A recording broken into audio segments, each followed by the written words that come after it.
അന്നാമ്മ സ്പോർട്സുകാരിയാണ്. അതേപോലെ തന്നെ അന്നാമ്മ കലാകാരിയുമാണ്. ലാൽ ബഹദൂർ ശാസ്ത്രി സ്റ്റേഡിയം കൊല്ലത്തിൻ്റെ മെയിൻ സ്റ്റേഡിയമാണ്. അപ്പോൾ ഒരുപാട് ആൾക്കാരിരിക്കുന്ന സ്ഥലമാണ്. ഇത് അന്നാമ്മയെ കാണാൻ, ആ ഒരു കാഴ്ച കാണാനാണ് ഈ ഇരിക്കുന്ന ഗാലറിയിലിരിക്കുന്ന മുഴുവൻ ഭൂരിപക്ഷം ആൾക്കാർ.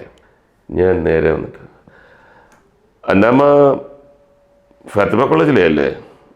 അന്നാമ്മ, അതെ. ഗാലറി മുഴുക്കെ ആൾക്കാർക്ക് എന്നെ അറിയാം. ഞാൻ ഈ അന്നാമ്മയെ ഇതേ കണക്ക്, അതും ഇത്ര ആൾക്കാരെ മുമ്പിൽ വെച്ച്, ഇനി എന്ത് കോമഡി പ്രതീക്ഷിച്ചാണെങ്കിലും ശരി, അത് ഗാലറി സഹിച്ചില്ല. ഗാലറി ഒന്നടങ്ക ഒരു കൂവലങ്ങോട്ട് കൂവി.